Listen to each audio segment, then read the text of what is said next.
We now begin reassembly of the chronograph works, and the first part we fit is the chronograph sub-bridge, which fits onto here like so. It has a locating pin and then the two securing screws here and here.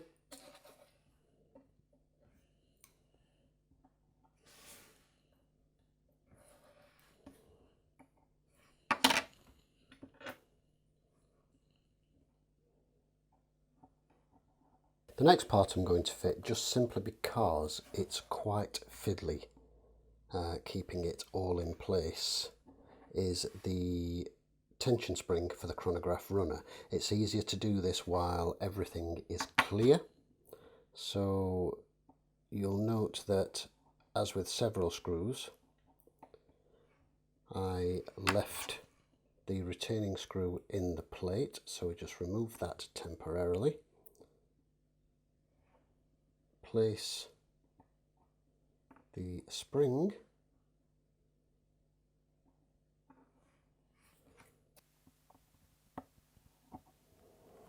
and no matter the chronograph, this bit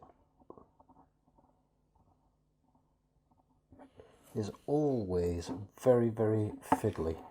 They are all very fiddly without exception, so it's much easier to do this while the plate is relatively empty. You'll note also that I've removed the balance, as I mentioned I would do prior to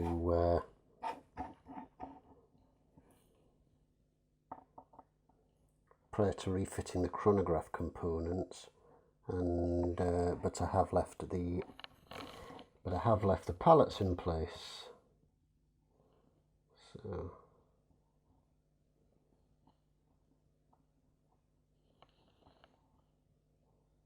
spring needs to be held so that it's central over the chronograph runner central hole.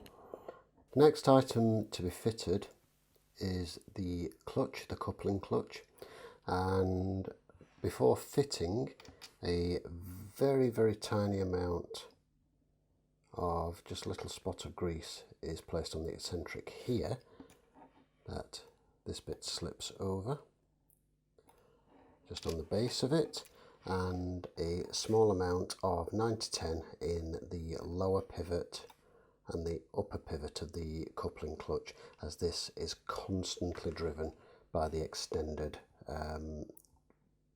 fourth wheel gear. This is placed like so, fits over this eccentric here, around this side of this eccentric here, and then a shouldered screw holds it in place, which is lubricated with a tiny amount of grease on the shoulder of the screw, as this is fitted through here where this coupling clutch pivots.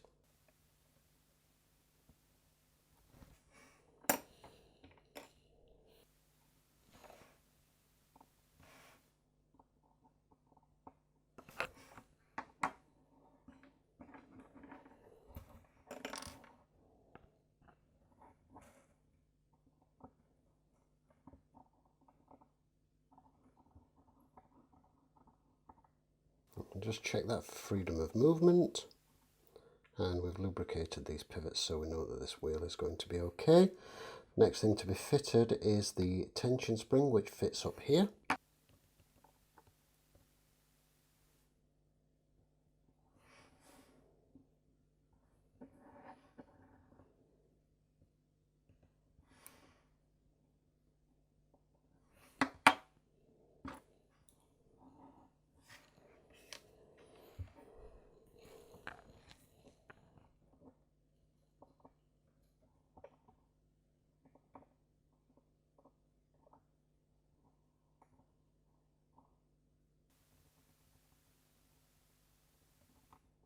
Next up is the intermediate driving wheel for the minute wheel. This, if you recall, has a small click spring.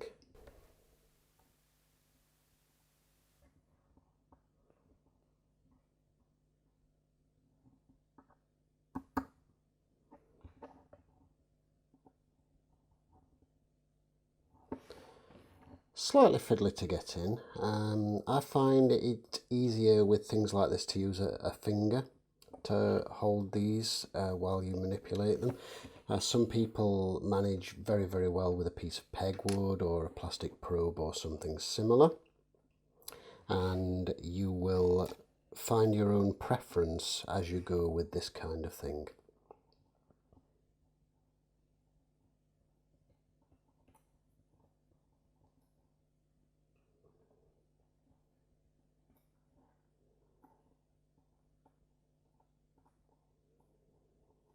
You see that this fits down here and the spring bears on here, so we'll need to put a tiny spot of grease on the spring before fitting this.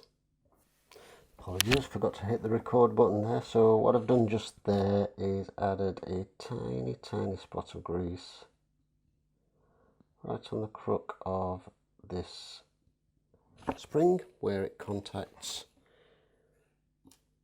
the intermediate meshing wheel for the minute recorder, where it meshes the minute recorder wheel with the chronograph runner, and this slots into place just down here. Similarly to the coupling clutch, we use a tiny spot of grease on the shoulder of the coupling screw, the shoulder of the pivoting screw rather. The total movement of this is very minimal, but because it does move and it's metal on metal, we do want a small amount of lubrication.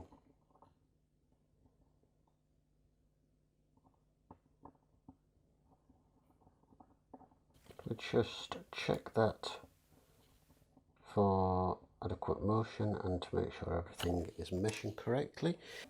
Next, I'm going to refit the chronograph runner and the minute recording wheel. These will use, I'll just show these fitted in place because at this point I'm actually still waiting on the replacement minute recording wheel. The one that was sent was the wrong length, so that had to go back, but this will use a tiny amount of 9010 on here, and the upper pivot, once the bridge is on, will also receive a tiny amount of 9010. But the procedure for these is as follows. The wheels simply drop into place. This one actually drops in a little bit easier since I've tried to straighten it a little bit, but it's still not perfect, so I'm still not 100% happy with it. And then the chronograph bridge fits onto here like so.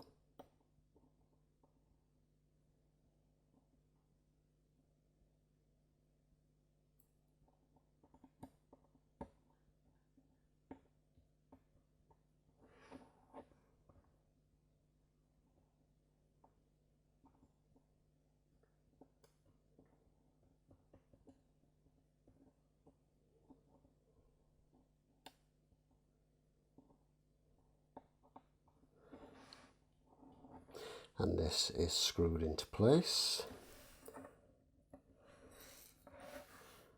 I'm just going to screw that in temporarily. This will be removed again, as I say, because I do need to replace it with the correct wheel once the minute recorder runner arrives. And as you can see, this currently meshes because we haven't got the hammer and the necessary bits and pieces which will force this away, disconnect it when it's not actually running, and you can see the tension spring in operation just there. The next item to install is the hammer.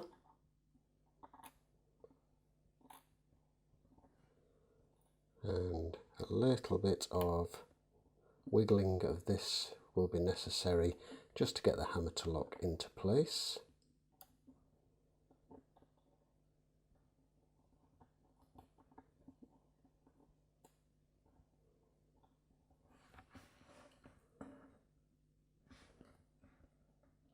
This is secured by a large securing screw.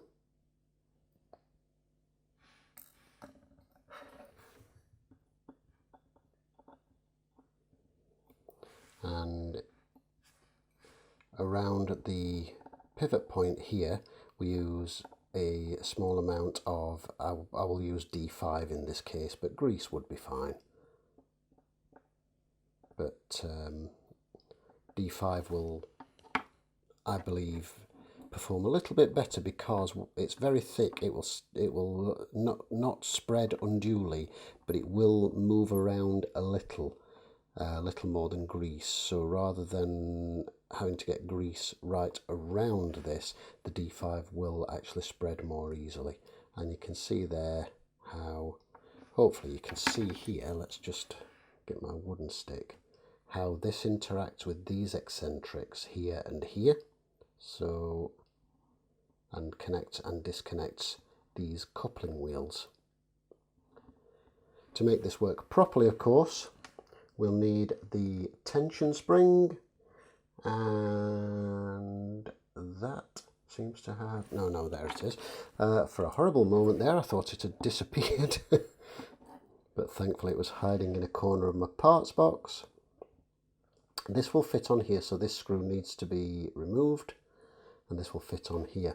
Now, just to add as well, the heart, the cam hearts of the chronograph runners are lubricated. The way that I do this, the way that I was shown years ago, a lot of people will put a little oil on the faces of the hammer. I only do that if the hearts are not accessible. If they are accessible, I have a piece of pegwood which I keep, which is the flat end of which is soaked in grease, and this is impregnated with grease, so it doesn't give a noticeable thick coating of grease, but with this rubbed around the circumference of the hearts, it will give them a complete coating of grease, which allows them to slip appropriately when the hammer strikes to reset the chronograph hands, and this makes sure that it's correctly and sufficiently lubricated. I'm not a big fan of using oil on the faces of the hammers. Grease is a little better, but when you've covered the entire surface of the heart or the cam on the chronograph runner and the minute recorder, you know that it's got lubrication all the way around, and no matter where that hammer strikes, it will reset, and wherever it strikes will be lubricated. Further lubrication, small amount on the tip of the hammer where it contacts, on the tip of the hammer jumper spring where it contacts the hammer cam faces down here, and then that will be screwed into place. What I'm going to do just at the moment is remove those.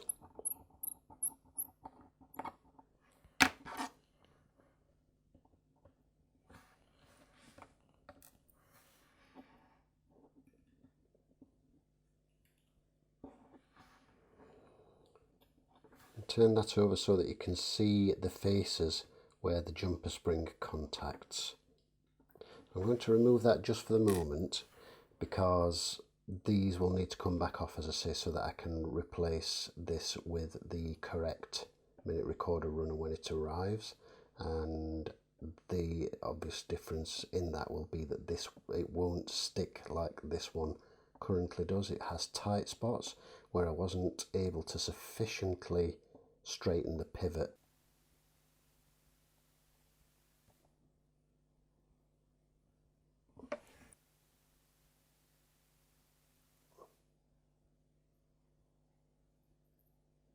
Little 90-10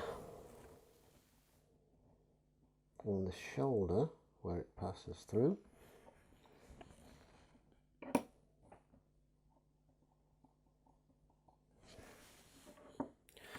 And then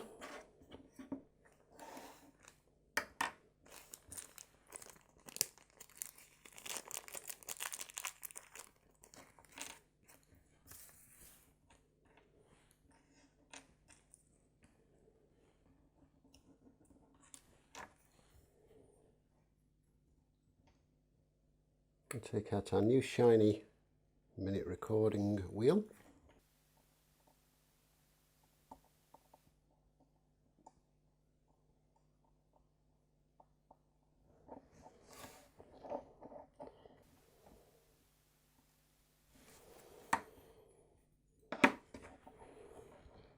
And particularly important on this because, as mentioned, it is very slightly wobbly due to the previous filing that has occurred.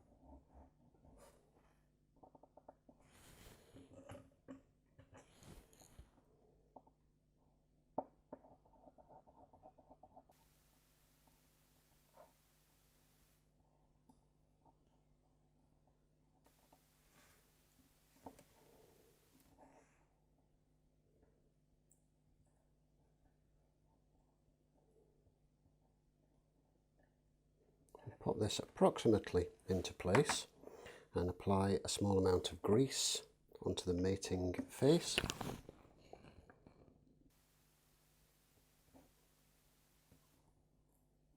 And into the detents.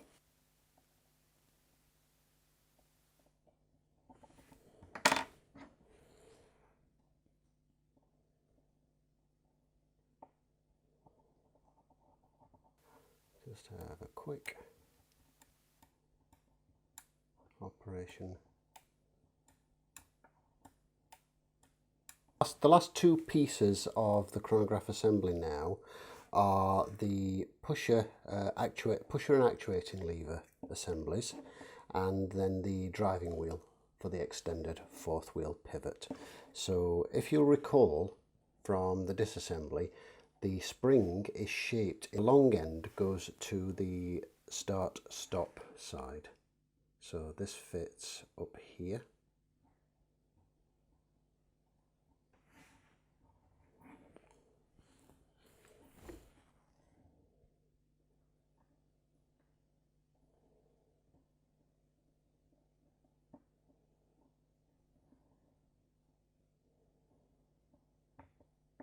So just here we have the spring fitted. It's difficult to see. It slots into a little slot up here, fits over a pin where the wavy section is, and then the long section, as you can see up here, hooks onto just behind this little portion here.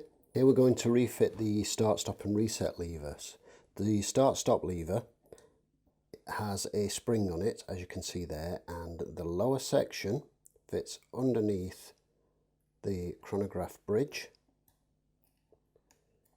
The upper section, which is the spring, fits over the top like so, and this particular securing screw is stepped. So what I like to do with these, just in case one pings away after you've applied grease, I like to partly fit it and then go in with a fine oiler and apply a tiny amount of grease underneath on the shoulder, and then continue to secure this in like so. And the spring has fallen out. You have to locate the short end into a little hole there. The bend fits over a pin which is just behind the crown that you cannot see, and then this bit is wiggled into place like so, and it secures just around this curved section here. It's fiddly, it's awkward, and it takes a little bit of practice to get these in place. The one on the 7750 by comparison is an absolute breeze, and we fit the first part of the start-stop lever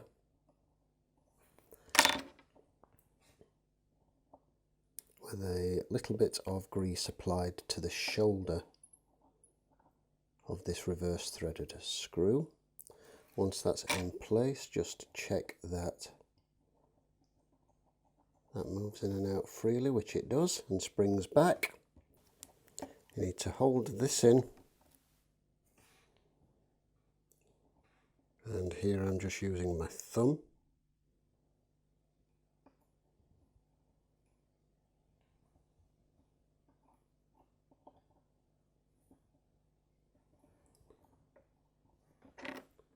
We get the shoulder screw that is not reverse threaded. Apply a small amount of grease to the shoulder.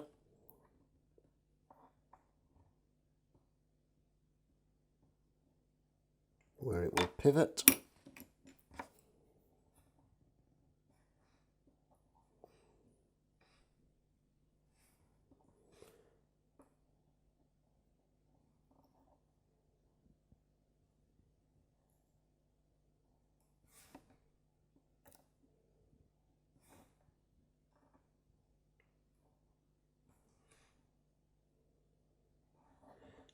This bit's a little tricky because it's one of those things where you could do with a third hand.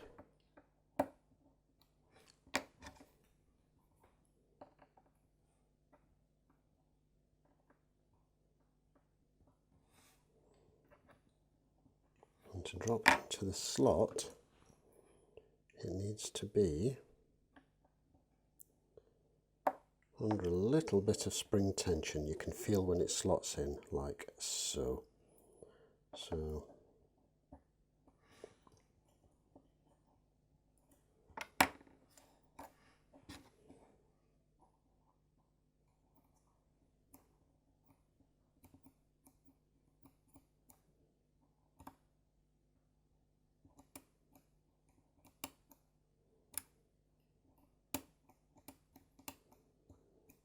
And there we can see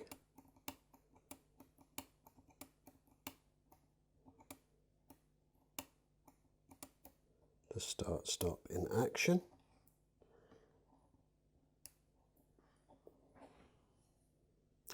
I neglected to mention that we do need a small amount of lubrication on the point which contacts the steps of the hammer, and I shall accordingly need to pull that out like so and do that. So I'm just going to pull that lever out while I manually move the hammers back into place, and then holding that,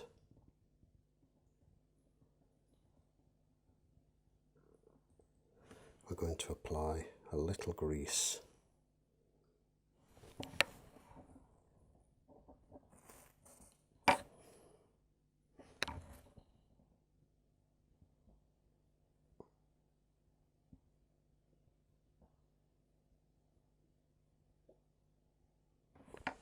In much the same fashion, we refit the reset lever, which fits just underneath, like so.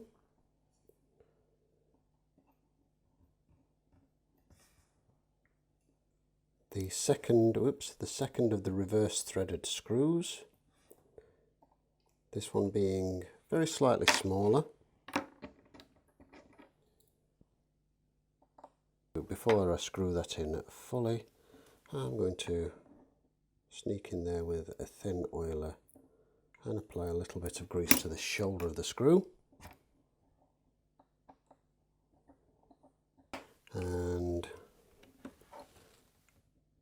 a small amount of grease to this upper pin, to the face of this upper pin. So we have start, stop, start, stop, and reset.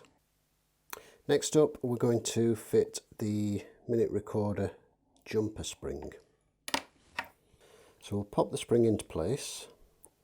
It has a little slot up here that it engages in, and this allows you to slide and adjust the position of this spring.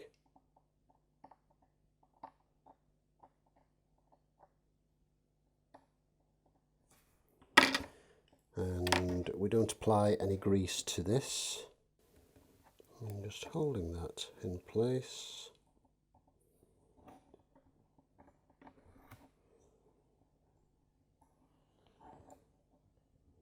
I want to make sure that that spring is set precisely in between two of the teeth. The final thing to do is to refit the chronograph driving wheel on the extended fourth wheel pivot, and we can then refit the balance, and that's the movement completed. The final stage of the assembly, and that is the fitting of the driving wheel on the extended fourth wheel pivot. There's a particular orientation that this one fits in. Always check before you remove these, because they're all slightly different, all the different brands. With some, you usually have a larger one side has a larger section and the other a smaller one, and they typically go one specific way. In this case, the larger section is downward. This is the way that it came off. You'll see how it drops on quite nicely like that. And then the final fitting I will be doing with the staking set or jeweling tool to make sure that that lines up and meshes perfectly with the, let's get that around there for you so you can see, to make sure that meshes perfectly in line with the coupling clutch wheel. And using a staking set or jeweling tool means that you press down evenly and dead straight, which is very important, because pressing this by hand, it's so easy to slip and bend that pivot. So with that done, hopefully you can see, not sure how clear that will be, but hopefully you can see that they're nicely meshed and aligned together. So the next thing I'm going to do is put the staking set aside. The final bit, prior to fitting the dial and hands, of course, is to refit the balance and just check the operation of the chronograph and see if any adjustments need to be made before. The final bit to be done now, before fitting the dial and hands, is to refit the balance, give it a wind, and check the operation of the chronograph to see if any adjustments are required prior to refitting the dial and hands. As obviously this is something that's much easier to do and much more highly recommended than doing it with the dial and hands fitted.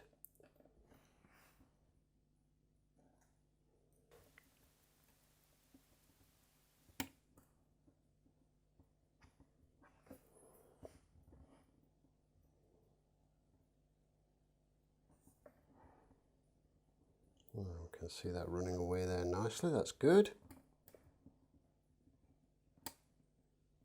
And what I'm going to do next is to pop this on the time grapher, check it with and without the chronograph running, and this will demonstrate if it's binding more than it really should in the chronograph running position.